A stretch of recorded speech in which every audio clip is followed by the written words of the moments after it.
Welcome to G.I.Joe Chronicles, Outpost Edition. I trust your mission was equally well executed. I want a stone cold righteous attention. Militarily speaking, it's only fair to say that Cobra Commander is a world-class buffoon. Welcome to G.I.Joe Chronicles, Outpost Episode 3. I am Jim Miel, also known as Jim the Joe Junkie. Over the course of this podcast, we intend to chronologically discuss the toys, comics, cartoons, and many other aspects of G.I. Joe, a Real American Hero, which is my favorite pop culture subject. Without getting too bogged down in the details, just my co-host and I having a conversation and reminiscing. Today we will be discussing the first 15 episodes of the Sunbow cartoon, which includes the first two miniseries, The Mass Device and The Revenge of Cobra, and the first 5 episodes of the first season, The Pyramid of Darkness. And of course, I'm not alone. Joining me today is the very special co-host, someone that has known me for a very long time, someone that was there in the beginning of my G.I. Joe origin, and in his own way, fuels my current G.I. Joe collecting habit. He is my brother, George Miel. Welcome to the Outpost, George. You've been here before. Usually you bring me toys and other items to add to my collection or to sell. But this time you're visiting so that we can discuss something that both of us enjoyed growing up, the Sunbow G.I. Joe cartoon. So before we begin, can you give a little bit of your G.I. Joe origin story? What do you remember from back in the day, and what are your interests now? Hello, Jim. Thanks for having me. I guess my original, the furthest I can remember, is very similar to probably yours, and that was when we were going to Florida on that family trip, and we got some comic books to read, and that kind of fueled the start. And, you know, it was something that we both could relate on. We both were into, you know, we weren't too far apart in years. You know, we were growing up with Joe as it was coming out. Do you remember, toy-wise, what your first toy was that you remember that you received? You know, I was trying to think of what my first toy was. The first one that I really remember was the whale. I'm sure there were ones before that, but the whale is the one that really sticks in my mind. I remember you getting that one and was amazed at all the pieces that came with it. That year, I believe I got the Snowcat, maybe? I don't remember, but I thought that I got the Snowcat that year. Yeah, I remember the Snowcat. The Snowcat was very cool. Well, what was your first vehicle that you got? I think mine was a Sky Striker. I remember getting that one year, and that might have been right around the same time you got the whale. So maybe we got those the same year. So that would have been about the same price point. You know how Carrie liked to make sure that we got the same amount of stuff. Yeah, I think you're right. I'm sure that we got a smaller vehicle before that when we got some figures, because I can't see us just getting figures without some form of vehicle. No, I agree. So, George, one of the reasons I wanted to record the cartoon portion of the Outpost with you is that you haven't rewatched these episodes as often or as recently as I have. And I'll find it very interesting to hear your thoughts from this perspective. So how long has it been since you watched some of these episodes? I would have to say the last time I remember watching it was probably back in the mid to early 90s. You know, when I was in high school. I'm pretty sure I stopped watching after that. So after going back and watching all of these 15 episodes, what was your overall general thoughts? I'd have to say that they definitely held up over the test of time. Obviously, it was done in the 80s, so cartoons have come a long way since then. You know, I didn't remember all the details. I remember the most of the one-offs, not so much the series. When they broadcast them, they just streamed them. You wouldn't even have thought that there was actually 2 different mini episodes or mini series. And then, of course, you had all the seasons that all ran together. And when I went back to rewatch them, I realized that they were, and it kind of dawned on me as the progression goes, which we'll discuss, how each year had different new characters that they had to introduce, and it was a commercial. And when you're watching them as a kid, you didn't realize or think of them as a commercial. So, and now that we've rediscovered some of your backstory, actually our backstory, let's talk a little bit about the G.I. Joe Sunbow cartoons. Now back to G.I. Joe. Early on, when Hasbro was launching the Real American Hero toys, they hired Sunbow to create animated commercials for the toys and comic books. These commercials would evolve into the cartoons. In the fall of 1988, Sunbow released the first miniseries that would become known as The Mass Device. It was successful enough that a second miniseries, The Revenge of Cobra, was released in the fall of 1984. And by this time, the toy line and the comics were such a huge hit, a full season of the cartoon was inevitable. As I've discussed before, the combination of toys, comics, and cartoons were the perfect storm and seemed to be unstoppable. A full season of 55 episodes of the G.I. Joe cartoon was released in 1985. The first 5 episodes of the full series was a 5-part miniseries that would become known as The Pyramid of Darkness. A second series was released in 86, beginning with the miniseries Arise, Serpento, Arise. This had fewer episodes. It only had 30. There was an animated movie in 1987. It was supposed to be a theatrical release, but due to the performance and pushback that Hasbro received after the animated Transformers movie, it was released directly to VHS and broke up into 5 episodes. Here in West Michigan, where George and I grew up, the cartoon was broadcast 5 days a week in the afternoons. I remember rushing home from school and grabbing a snack and watching the latest episode.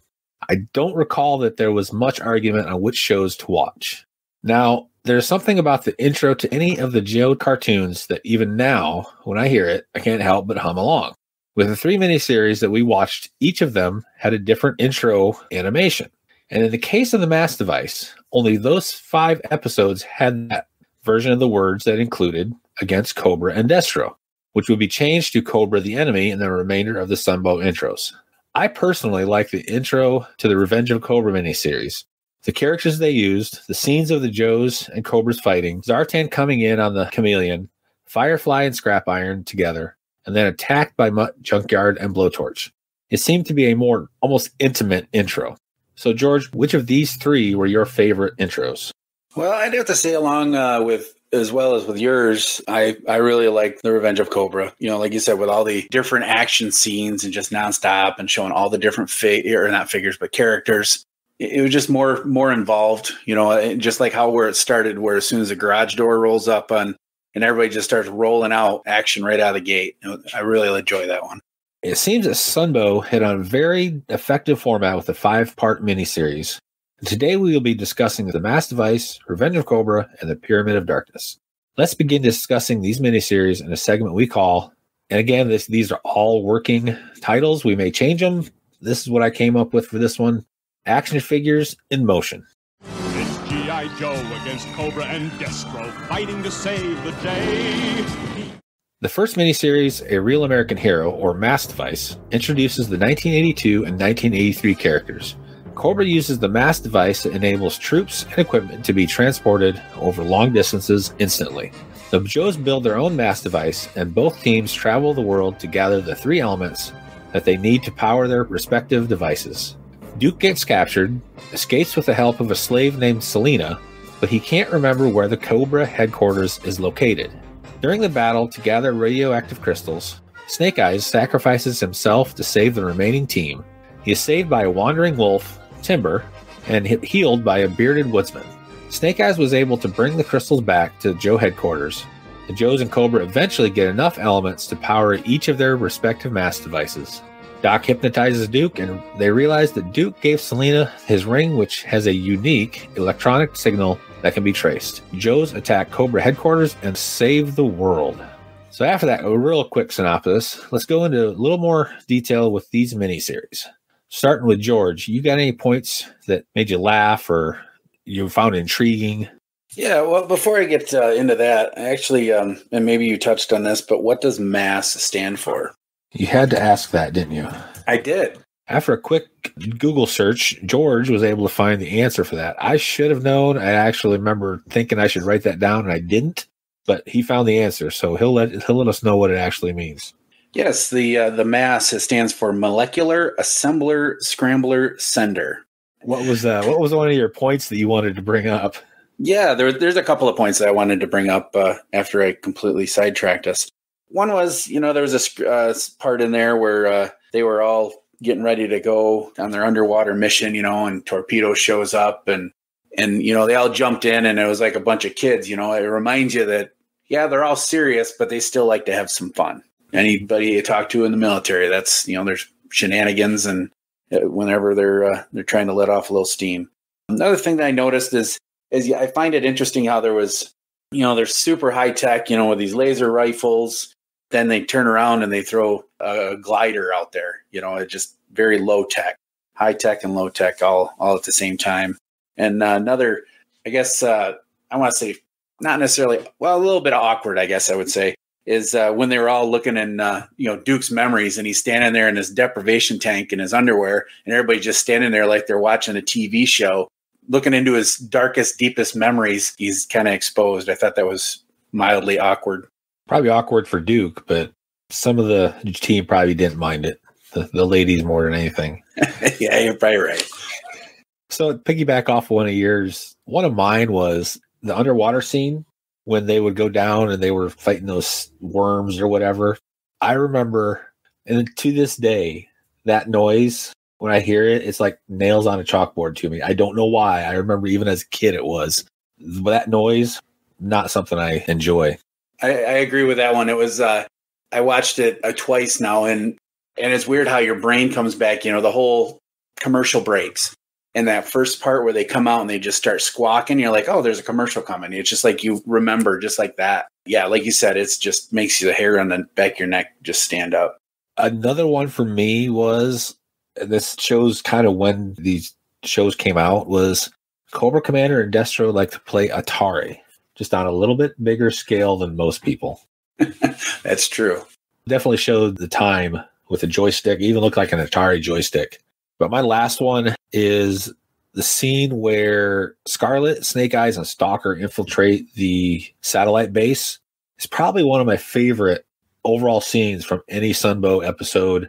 The way that they snuck in, the way they introduced those three characters as three people you don't want to mess with. As Jared and I were talking on the episode 1, and Pat and I on episode 2 a little bit, how those three stand out because not only because of their character, but because they're the only three that aren't completely olive drab. They're the ones that stick out as so much different than the others. Yeah, I agree. That whole scene, it just showed you in a nutshell, how this is G.I. Joe. We're here to make it happen no matter what it takes, and we're professionals. All right, with the first miniseries discussed, we're going to roll into the second one, The Revenge of Cobra. We're going to alternate, so you guys aren't listening to just me droning on and on. George is going to start this one off. He never gives up, he'll stay till the fight's won. G.I. Joe will dare. G.I. Joe. All right, let's move on to the second miniseries, Revenge of Cobra. G.I. Joe is transporting the laser core, a technical component that Cobra wants enough that they ambush the Joe's convoy. Duke and Snake Eyes are captured as Cobra airlifts the laser core away. But Cobra Commander is captured by Joe's as well. But Cobra Commander is rescued by the Master of Disguise, Zartan, and his mercenaries, the Dreadnoks. The Joes follow the Cobra aircraft that has captured Duke and Snake Eyes. Destro uses Cobra's new weapon and crashes the Sky Strikers of Flint, Roadblock, Mutt, and Junkyard. With the addition of the laser core to the two components, Cobra already has Hydromaster and the Ion Correlator. Now Cobra has completed the Weather Dominator. As Flint, Mutt, and Junkyard and Roadblock recovering from their crash into the pit of chaos, where they are close to being overtaken by strangler vines, until they use parts of their crashed Sky Striker to keep the vines at bay, and build a small helicopter to escape the pit of chaos. But the vines grab Roadblock and pull him back into the pit. Roadblock is able to escape when the sun comes out and dries up the vines. Meanwhile, Duke and Snake Eyes are forced to fight each other, but come up with a plan to get word to contact the Joe base and communicate what Cobra's next target is. Cobra takes aim at Washington, D.C., but the Joes divert the electricity by using energy mirrors. The gathered energy gets sent back to Cobra headquarters, where the feedback sends each of the three pieces of the Weather Dominator to separate parts of the Earth. Flint and Mutt hire a man by the name of Shipwreck to get them out of the desert. By using a sand boat, they are captured in a sandstorm, and Mutt has to get rescued after being thrown overboard. Now that the Weather Dominator is broke up into three pieces, the Ion Correlator is on the Island of No Return, the Hydromaster is located in the Palace of Doom, and the Laser Core on the roof of the world. All while weather patterns of the world go crazy. The Joes and Cobra split each of their forces to retrieve the parts of the Weather Dominator. Spirit and Storm Shadow engage in hand-to-hand combat on the island of no return. Spirit obtains the ion correlator. Lady J, Gung Ho, and Shipwreck are trapped by a giant stone guardian and Cobra robot. Major Blood swoops in and steals the Hydromaster from the Joes. Lady J must rescue Shipwreck and Gung Ho after a large crevice is created by an earthquake. Roadblock and his new friend Honolulu West sneak their way into Cobra Temple, with the Joes and Cobras each having one piece of the Weather Dominator. Zartan begins to explain his true intentions to the Dreadnoks. The Joes, Cobra, as well as Zartan and the Dreadnoks all arrive at the roof of the world to battle for the Laser Corps, where ice skates, three-wheelers, and laser rifles are used to play a game of laser hockey. Zartan and the Dreadnoks ride in, chain the Laser Corps, and steal it from the Joes and Cobras. He announces that the Laser Corps will be sold to the highest bidder. Roadblock and Honolulu attack Cobra Commander and attempt to escape until they are captured by Scrap Iron. They are then brought to the Arena of Sport, where they are reunited with Duke and Snake Eyes, and they all have to fight digital Tron snakes. Storm Shadow sneaks into the Joe base and steals the ion correlator from them, giving Cobra 2 of the 3 pieces. Cobra and the Joes locate Zartan's amusement park headquarters and attempt to get the Laser Corps. Zartan defends his base using robotic, automated amusement park rides. Destro obtains the Laser Corps from Zartan. Duke, Snake Eyes, Roadblock, and Honolulu defeat the Tron Snakes and escape through the sewers of the Cobra Temple. The Joes are able to track Duke's personal tracker and are able to locate the Cobra headquarters. As the Joes attack, Destro uses the Weather Dominator to defend the temple, until Roadblock uses Destro's own Strangler Vines to stop Destro from using the Weather Dominator, and the Joes claim victory over Cobra in the final battle. So one of the things that I noticed, the Joes always have a deep command roster, with Duke captured and Flint MIA. Scarlet quickly took command and moved forward with gathering the pieces of the Weather Dominator. That's one thing that is true, it seems, in any media, is that their roster is deep. When there's somebody missing, there's somebody ready to take up the mantle and get things done. Yeah, they definitely have a really a good established chain of command instead of standing around wondering, all right, well, who's next? Who's going to draw the short straw? One of my first points I thought was interesting, and it popped in my head even before I started watching this again. At the beginning, when they were transporting, I forget what piece that was, that they were heading the convoy. The Laser Corps. There we go, the Laser Corps. Okay, awesome.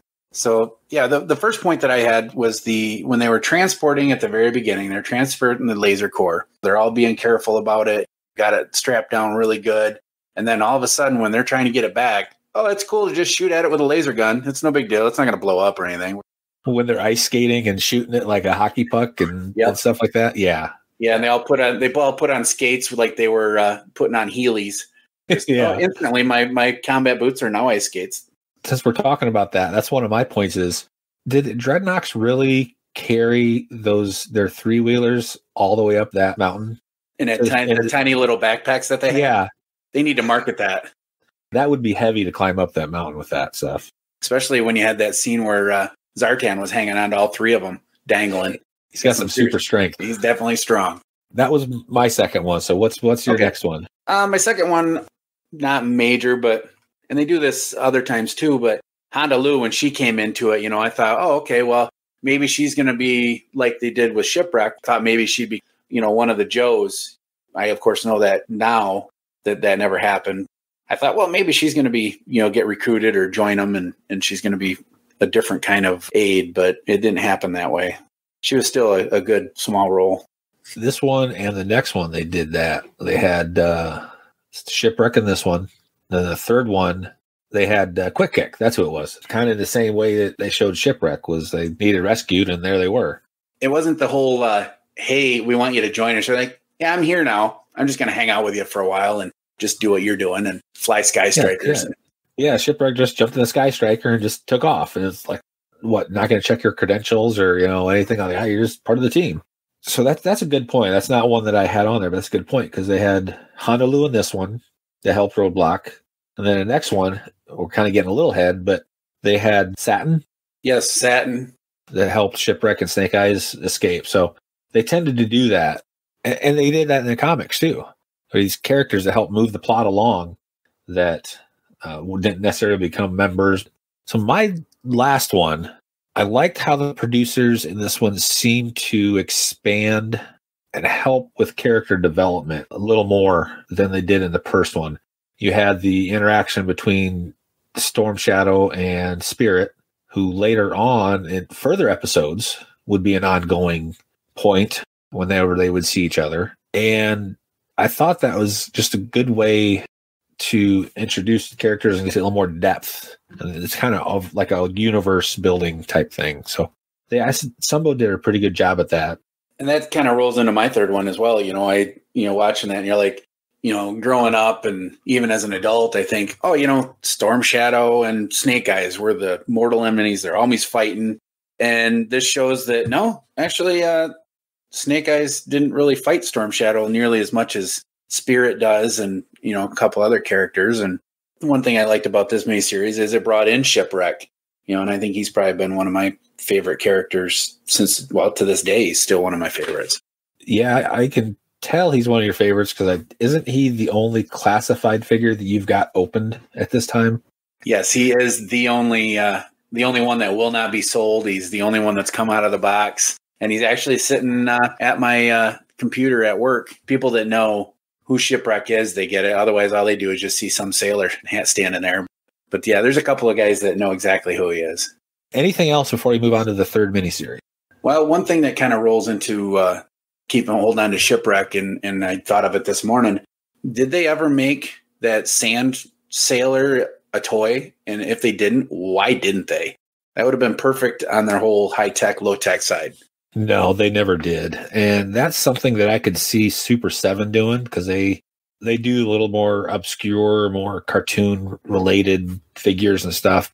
They did the Woodsman and his dog sled and dogs from the first miniseries when they first started making the retro, the reaction figures. I could see them doing something like that at some point. Yeah, when they do those reactions, that I've been kind of looking at that. I know we're kind of talking about toys, but it all runs together. But I was highly disappointed on those.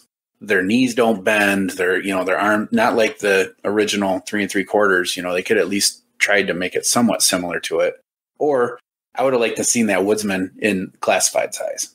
Reaction or Super 7, I don't own any. I can see the allure.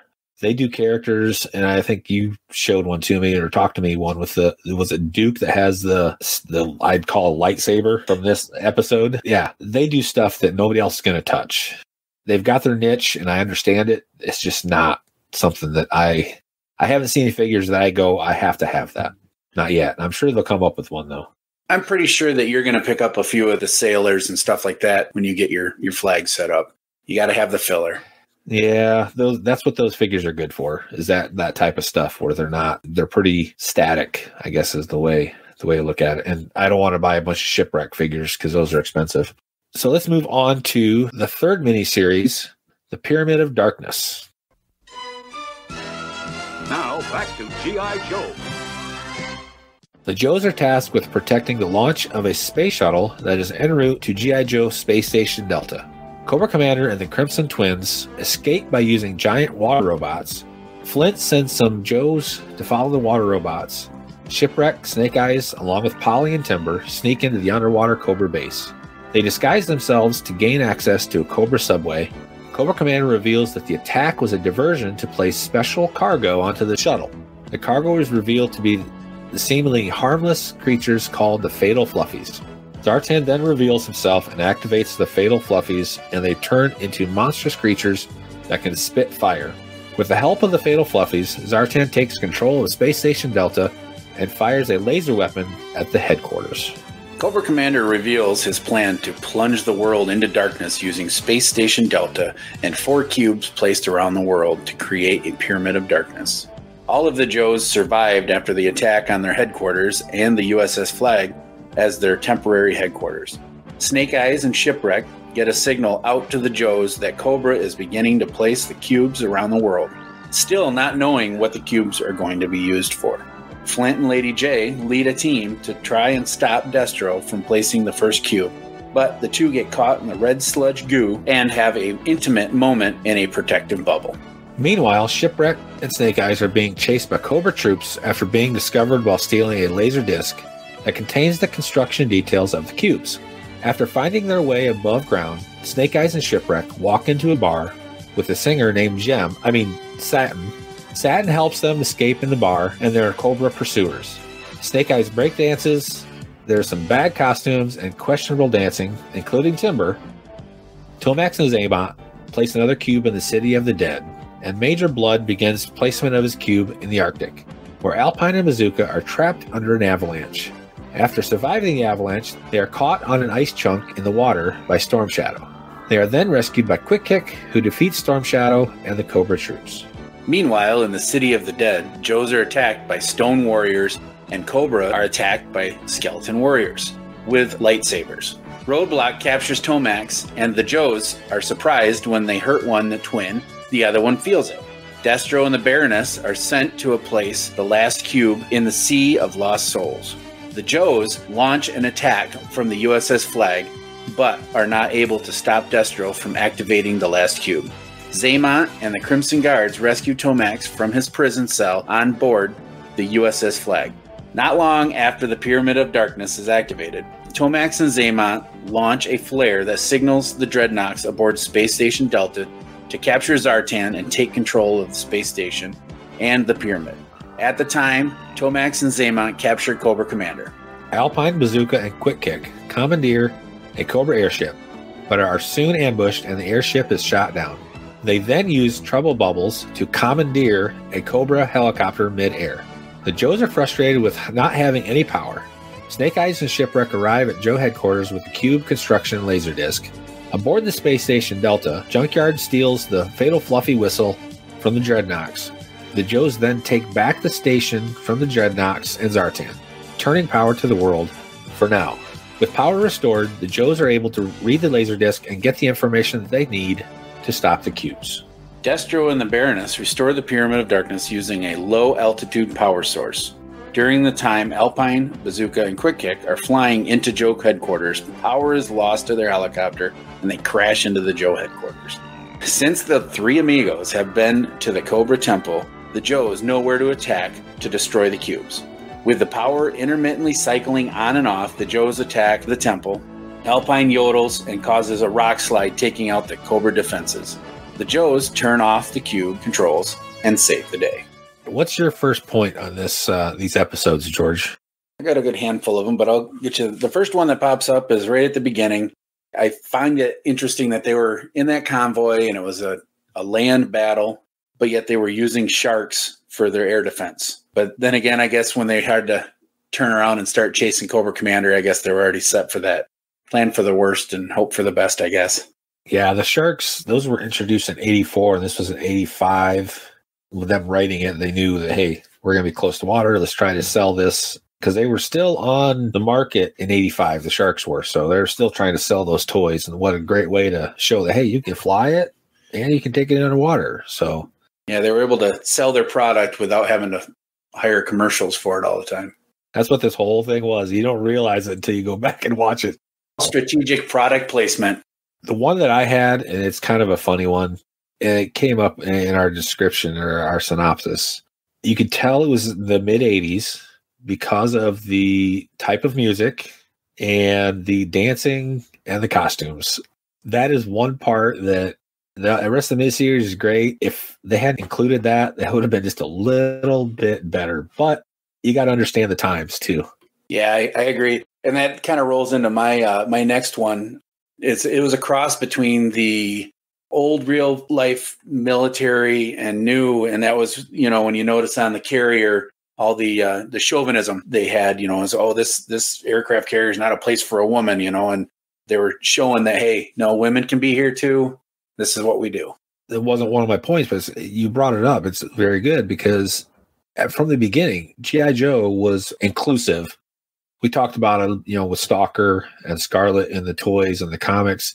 And even here in the cartoons, like you mentioned, Lady Jade's pretty much told off the Admiral that, hey, I'm just as good as the rest of the guys. And the very good messages that were intertwined in the storyline. Pretty sure that Lady J could go toe-to-toe with anybody on that aircraft carrier and take care of business. Absolutely. I have two more that they're just kind of real quick snips. That where did Polly come from? Polly wasn't with Shipwreck in the first one, when he first came on scene. I don't know if you know, if maybe he picked them up somewhere along in the comic books. I really don't know. I'm not up on the comic book stories. I never noticed that. Good eye. You're right. He wasn't included in the Weather Dominator miniseries, Revenge of Cobra. And as far as Polly in the comics, Larry Hama didn't include Polly in the comics in the Marvel run. They must have just realized, hey, that's another selling point. Let's put him in this one. The other quick little snip that I happened to notice this morning when I was kind of finishing up watching them, when they were on, when was it Quick Kick, Alpine, and Bazooka were on that plane that was crashing, and Quick was like, hey, let's just take the trouble bubbles. And I'm like, how does he know what a trouble bubble is? He just joined the team 20 minutes ago. So you got some interesting points because I never thought of that. And that's where I like this. Different eyes. You're seeing things that some of us take for granted just because it's always been there. So let's just assume. Maybe he had the toy at home. Who knows? The last point that I have, and it rolls into the previous miniseries, Cobra likes their big mechanical robots. In Revenge of Cobra, they had the big snake-headed thing that attacked in the Palace of Doom or whatever that was. Yeah, the Palace of Doom. And then in this one, they had the big water robots. You think they do more damage than what they did, but Cobra really likes their big robots. All right. Anything else to discuss about any of these miniseries? I do have to say that big jet that they had that they stole, I thought that was a pretty cool jet that should have been made into a toy. The Cobra-headed one? That one was pretty cool. That shows up a few times in all the episodes. I thought that Super 7 was going to do that instead of the big airship that they're doing, the Cobra-shaped flying wing type. Okay. Yeah, that would be something that I'm surprised they didn't make a toy of. And when they were fighting, I wonder if it was on the reef with the Baroness and they had like their version of the whale. I'm like, that thing is cool because Cobra really didn't do a whole lot of watercraft. They had the moccasin, that was it. I thought that was a pretty cool, their version of. In the comics and the cartoons, there's a lot of things that were introduced early on because Cobra didn't have as many vehicles as Joe, that artists and creators came up with their own vehicles. In the comic book, in the first 10, 12 episodes, there's some really neat vehicles that should have made it in toys and they never did. Yeah, I wonder if maybe that was like they're just trying to throw stuff out there and see what's stuck and, see what the people want. I think some of it's similar to when we were talking about Honolulu West and Satin, that they needed those off characters to move the story along. It's similar with the vehicles. They had to have some way to get out to the water. I'm sure some fan somewhere has made a version of it, which brings up a point in the last miniseries, The Pyramid of Darkness, in a very small portion, or it's like 2 or 3 seconds, if that, there is a double turret hiss tank they show Cobra Commander in. I will post a picture of it when this episode releases on my Facebook and Twitter account, and we'll include it in the YouTube video as well, of a custom that I made, a double turret hiss tank. So I'm sure that somewhere out there, someone's made a custom of most of these vehicles. Yeah, I'm pretty sure that you're not alone in that world of making things that they didn't make. There are some great customizers out there that blow me out of the water and can do some amazing things. G.I. Joe will return after these messages. So now that we have discussed all 3 of the miniseries, all 3 had different storylines, but there were still some similarities among them. Similarities that you don't really notice as a kid. I know we've discussed some of them. We've got a list of some big ones here that I noticed. Were there any that you noticed, George? One of them that I noticed, that Duke is always getting caught. No matter what he's doing, he's always getting caught by Cobra. I think he spends just as much time with Cobra as he does his own team. That is definitely a joke amongst the community. And it's not just in the miniseries. There's single episodes where I remember one, it was called the Synthoid Conspiracy. Duke got captured there. And yeah, he should have his own access card or something. At least his own chair at the table. Yeah. So one of the things I noticed was that the MacGuffin device that they always used, it was some sort of thing that they had to go and capture. And as I was looking this up, I thought, that word MacGuffin is used quite often, and we've been using it. So I want to kind of give it a quick definition. A MacGuffin is an object, a device, or event that is necessary to plot and the motivation of the characters. So in all three of these, they all, whether it was the mass device, the weather dominator, or the pyramid of darkness, they were split up or they had to go and defend things. It's very similar in the same structure. The storylines were distinct enough that they had their own structure and you can still tell them apart.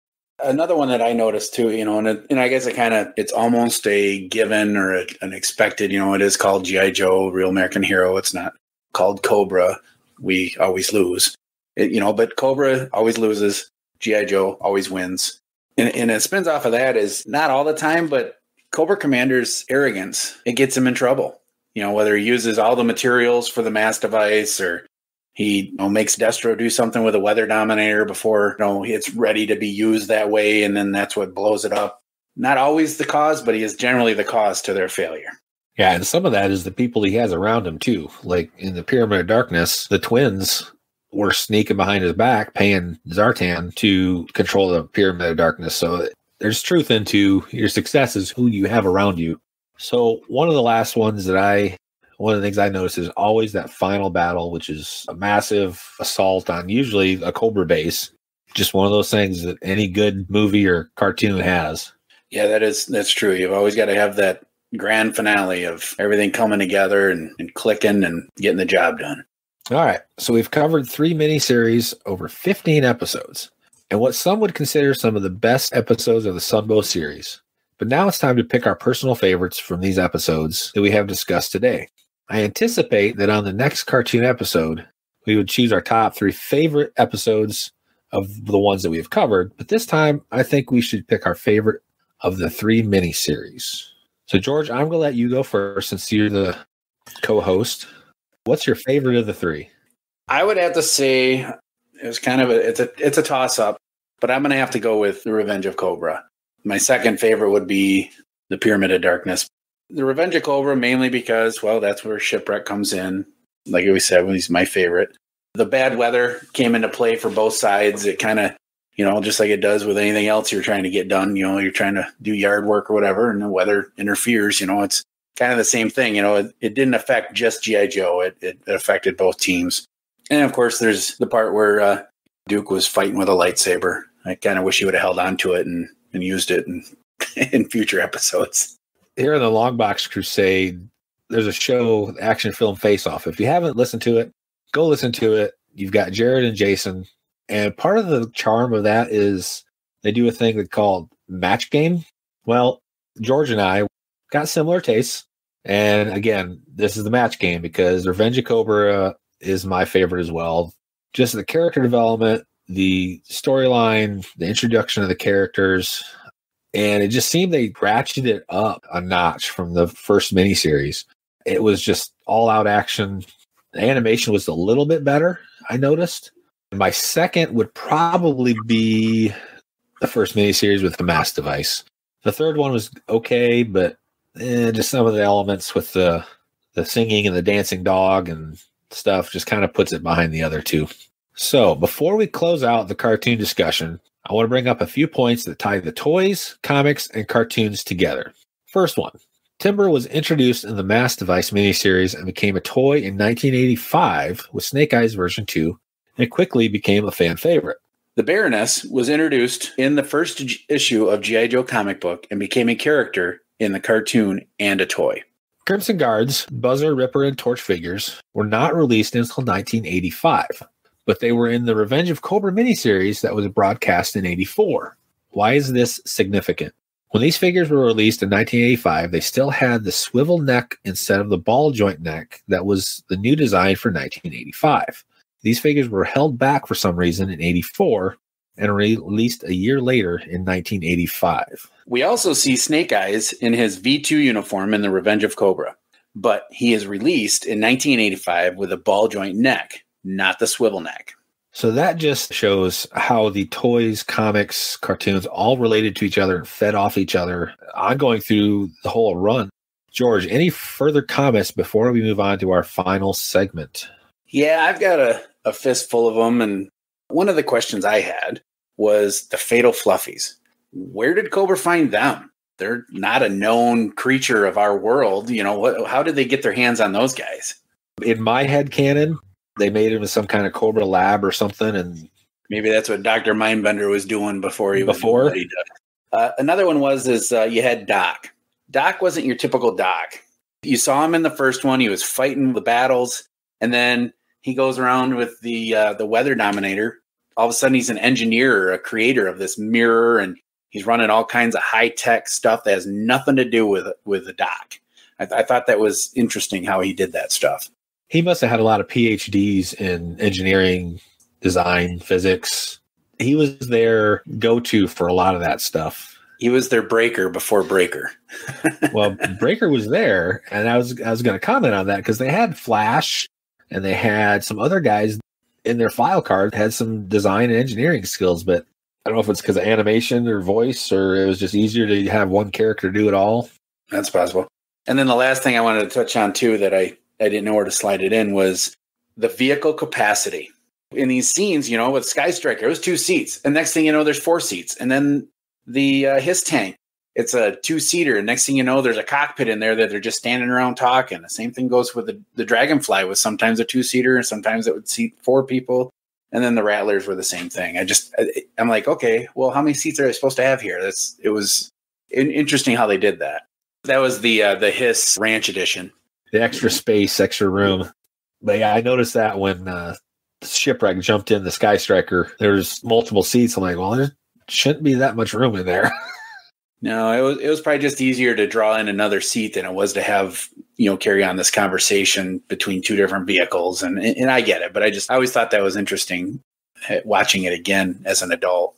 Yeah, those are the things you pick up that you just kind of blow off as a kid. You don't think about it until you realize, wait a minute, that's not right.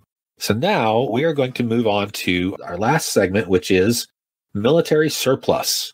Now I know. And knowing is half the battle. G.I. Joe! Here at the Outpost, on each episode, besides discussing the toys, comics, and cartoons of the highlighted year, we discuss a peripheral item related to G.I. Joe.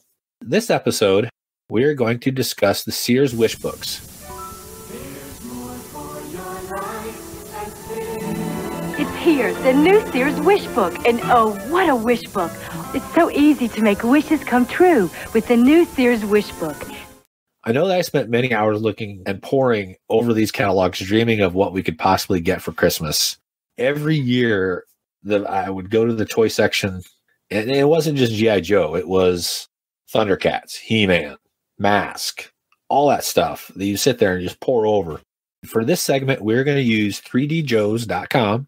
They have a section there that highlights each year of the Sears wish book. So we're just going to go through, scroll through, discuss what we see, something we didn't realize, or something we remember. All right, so 1982 was the first year of the toys, of course.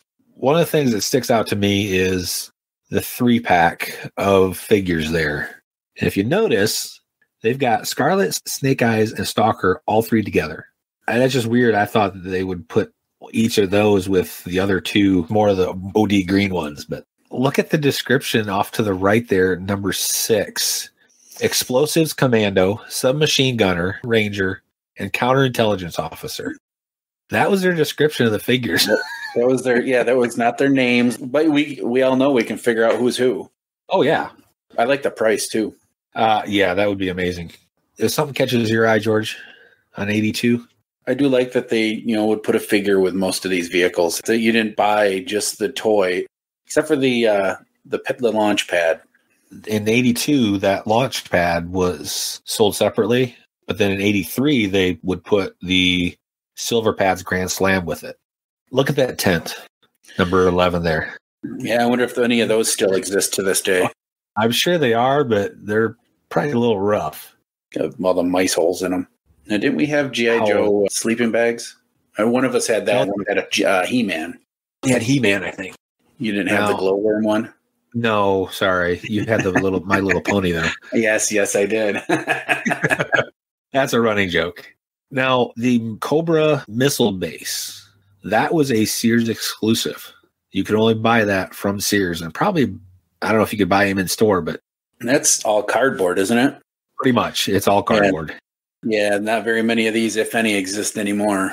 I saw one on Facebook this past week, and they wanted $1,000 for it. And it's probably worth, if you're into that, it's worth every penny of it. Not on my checkbook. Anything about 82? Anything else? Not that I'm seeing.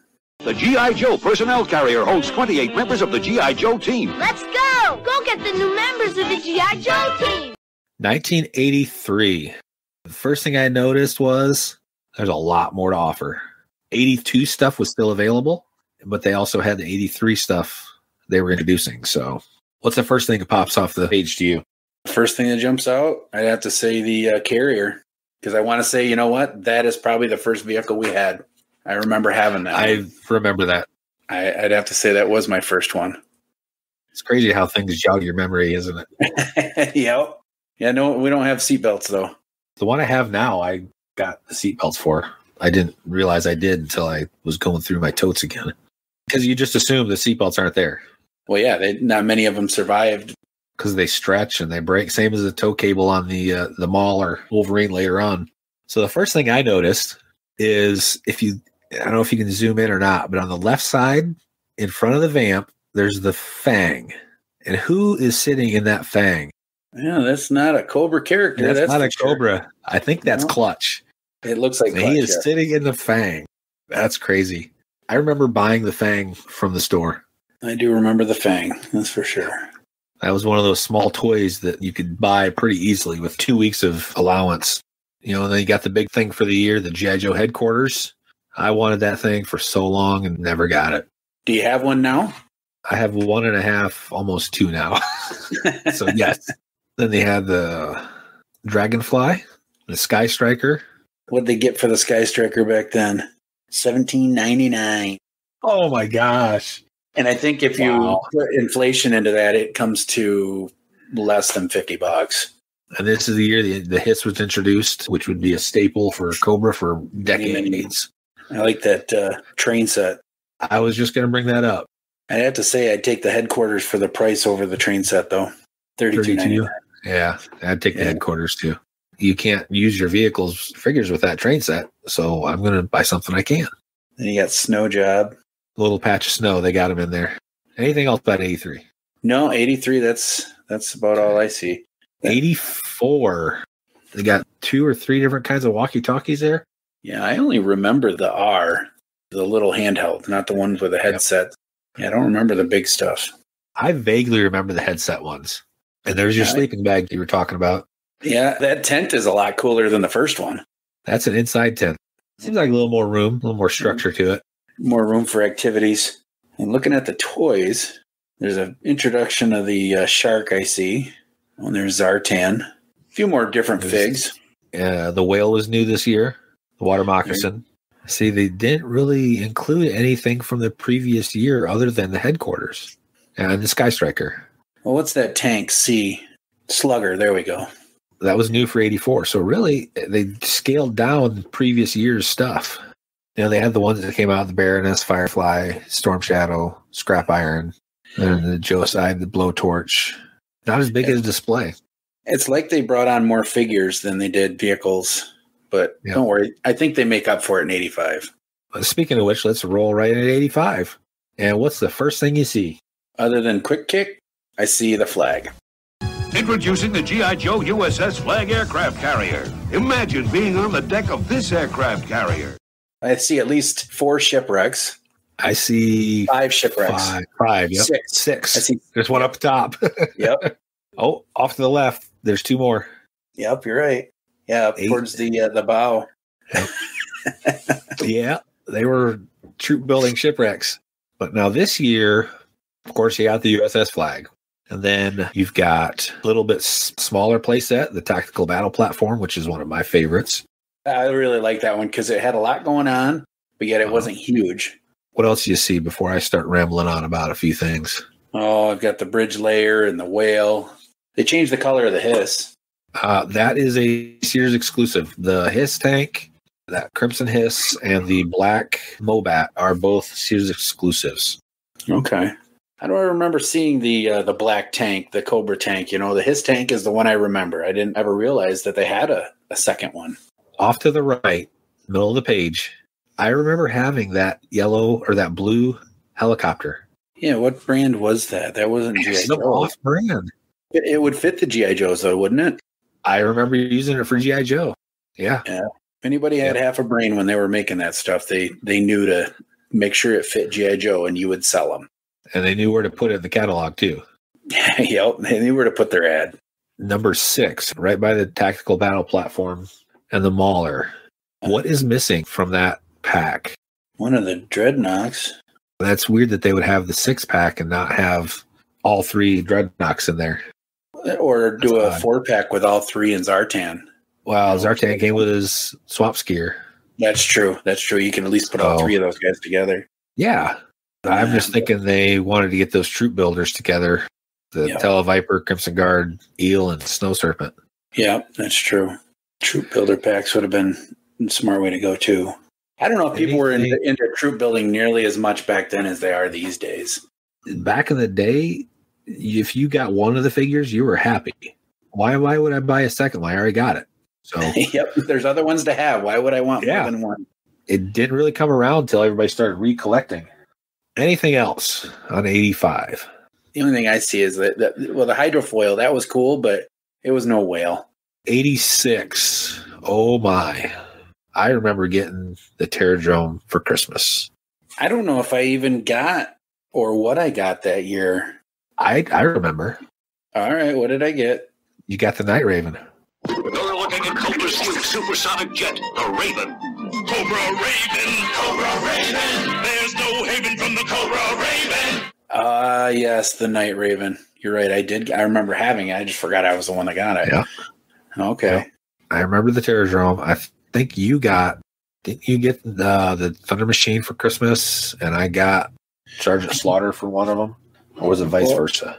Well, then when did we get the stun? Because I remember seeing it. Oh, you had the stun. That's right. So that's where our collection, I know, got mixed up. And at some point, it was one big collection. Did we ever get a Tomahawk? I think we did, but I don't think it was that same. I don't think we did. If we did, it was years later. Yeah. But I don't think we ever had the Tomahawk. Okay. And I might have played with, one of my friends might have had it, and that was when I was playing with it. I don't know. Yep. I remember playing with it, but I just don't remember where. I remember having the Havoc. Yes, the Havoc. This was a big year for us, I think. Yeah. Oh, there's our missing character, isn't that? Or is that Monkey Wrench? No, that's Monkey Wrench. Okay. Yeah, that was. But at least they had the 3 new Dreadnoks in the same pack this year. Yes. Who are our Joes that they brought on here? They're showing Sci-Fi, Hawk, Low Light, Dial Tone, Leatherneck, and Beachhead. In that pack. Leatherneck. Okay. Yeah, it's kind of blurry on my screen. I couldn't quite figure out who that was. Leatherneck. Okay. It's a big year for toys and us. Yes. Yeah, the Terradrome was a lot of fun. Oh, man. Yeah, we never did get a Conquest. No. I think you've got one now, though, don't you? Yeah, I do. I've got one full, and I'm working on my second one. Anything else on 86? I see this camouflage case coming up. I wonder how many people used those, what they were intended for. That was a good. That was in 85 too. Yeah, it was.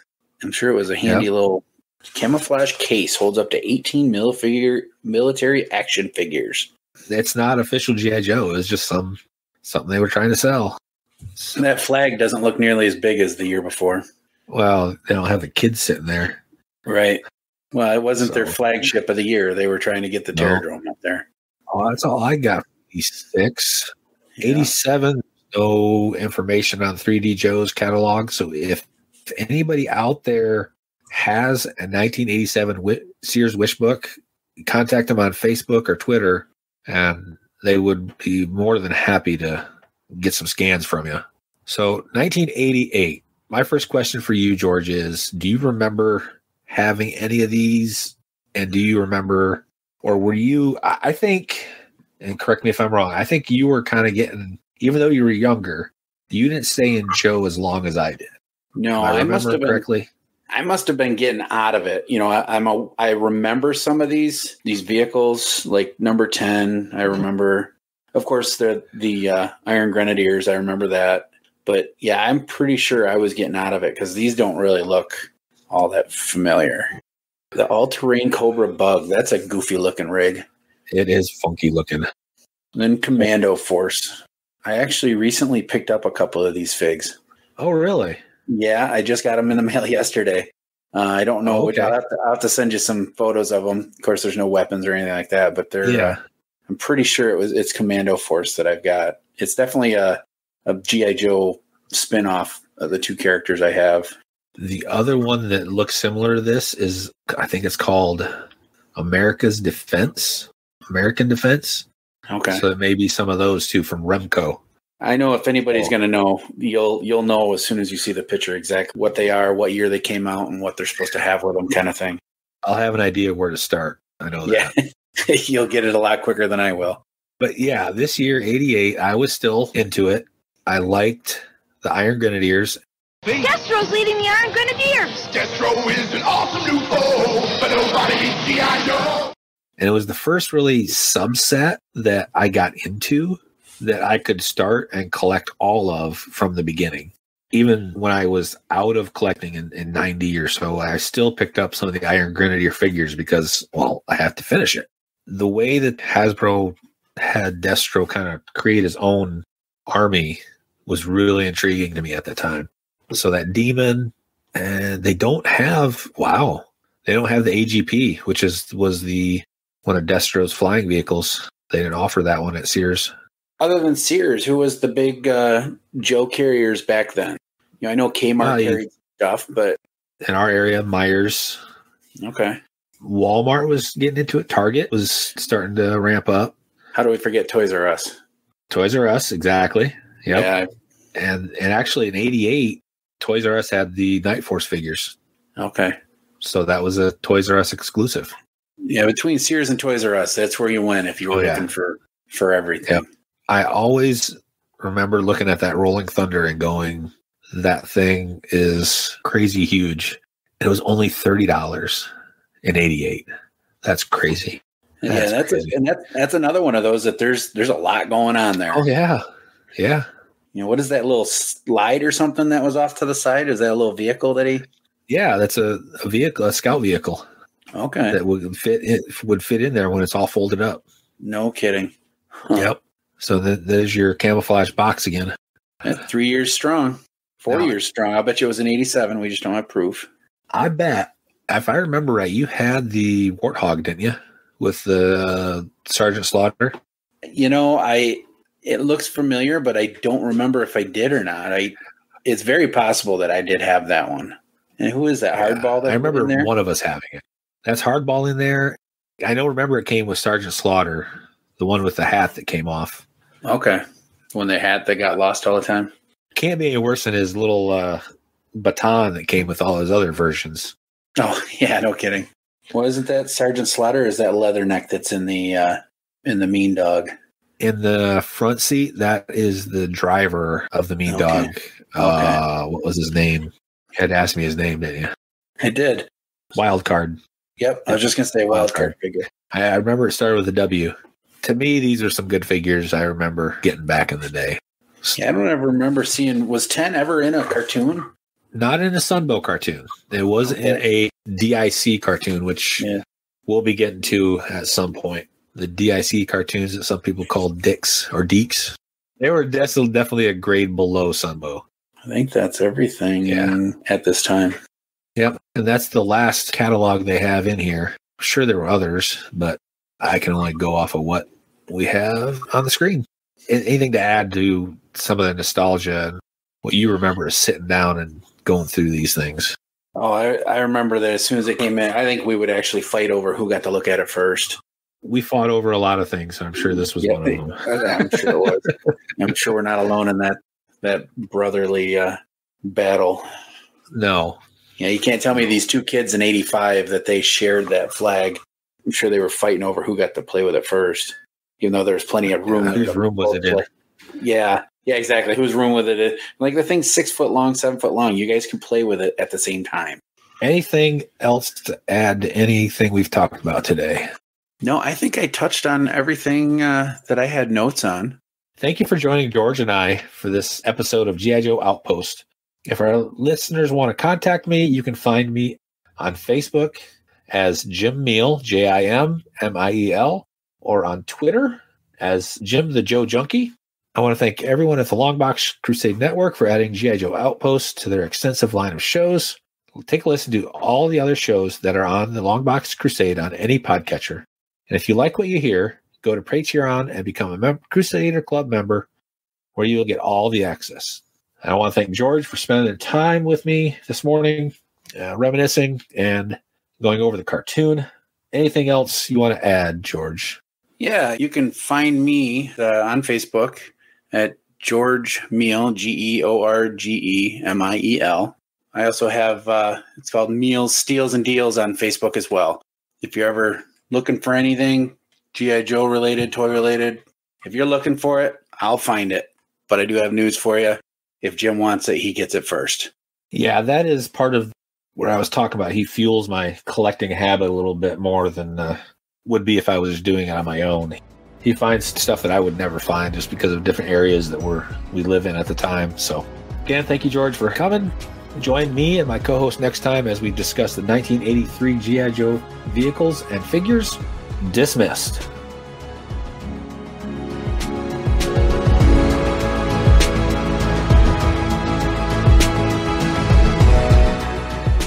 The music themes for this show are done by musical genius Joe November. Please check out his SoundCloud at Josephline99. That's Josephline99. You will not regret it.